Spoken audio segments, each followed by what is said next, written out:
Hi, this is Dr. Brainwaves. I'm Dr. Rena Azar. This is Dr. Susan Raschal. Today, Dr. Raschal is going to talk to us about the diagnosis of asthma.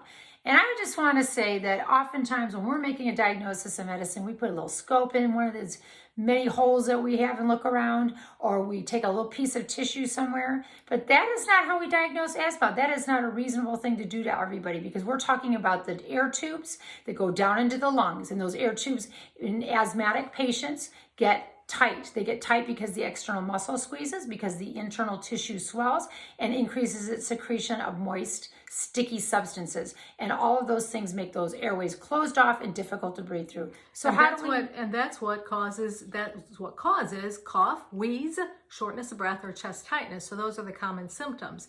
And having some of those common symptoms, the other piece of that is to identify, well, what's causing those symptoms? Because everything that wheezes is not asthma. Every cough we have is not asthma, as well as everybody who has shortness of breath does not necessarily have asthma.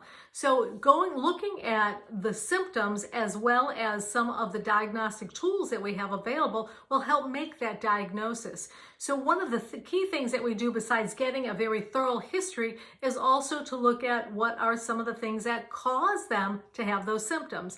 And we talked about triggers in another video, so I'm going to encourage you to view that video as well.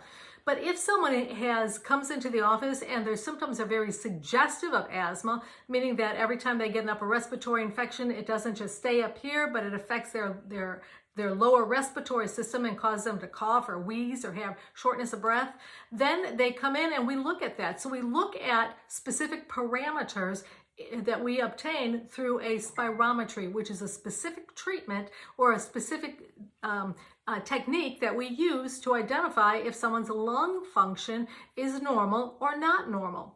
But there are a couple little caveats, and one is that 100% of people with mild asthma have normal lung function. So just because the lung function is normal doesn't mean they don't have asthma. So we look at this spirometry, and the spirometry again is a diagnostic tool to help us look at different parameters of lung function.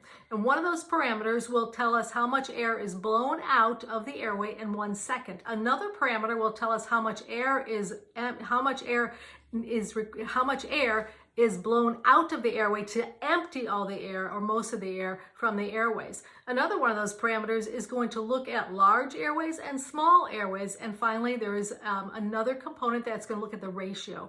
So we look at all those things, take the history into consideration, and help come up with a diagnosis.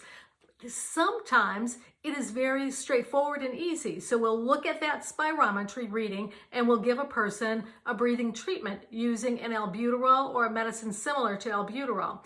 And then we'll wait 15 minutes. We'll repeat that spirometry or that breathing test, and we'll look to see how much their numbers have changed. And there are specific parameters that tell us how much of a change is required to confirm a diagnosis of asthma. Unfortunately, if a person comes in and their lung function is normal, like I mentioned, and their lung function doesn't change significantly, we have to look at other things. So then there is a probability that we look at how likely is this person to have asthma based on their symptoms, their triggers, as well as some other parameters that we will review. And some of those are how long they've had these symptoms. Another one is going to be, again, what are some of the triggers for those symptoms? And then we also look at ruling out, could this be something else? Because when it comes to asthma, there are several things that we also look at that would make it more likely to be asthma or something else. For an example, if someone is a heavy smoker, and frequently I find that when patients come in, they tell me that they have asthma, but what actually they have is emphysema, because they have shortness of breath, they have wheezing, they have chest tightness, but they've smoked for the last 50 years of a pack a day for 50 years, and it probably isn't asthma at all. They didn't develop when they were younger. They have developed. It's gotten progressively worse over the past few years. So we also take those things into consideration to help identify what it is and whether or not this is truly a diagnosis of asthma.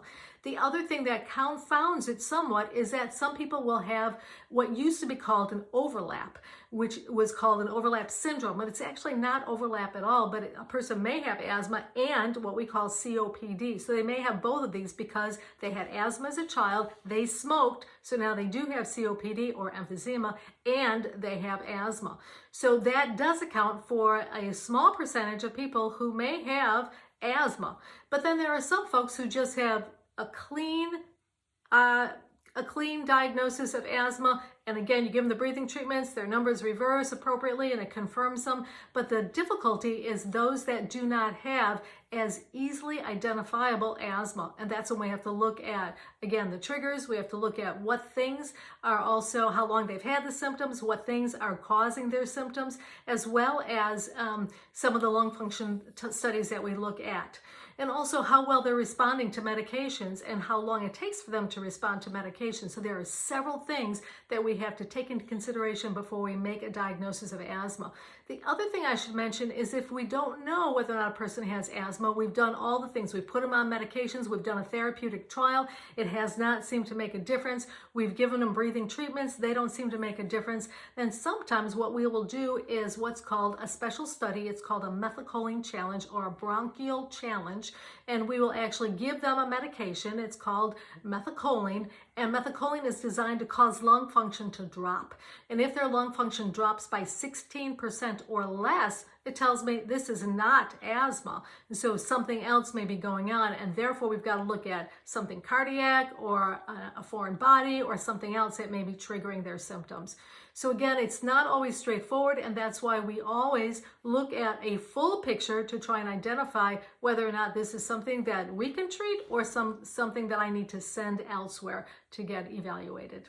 And there you go. Asthma, difficult to diagnose, but important to diagnose. It's based on a clinical picture and some testing and breathing and testing of what a response that person might have to a specific kind of medication. Thank you.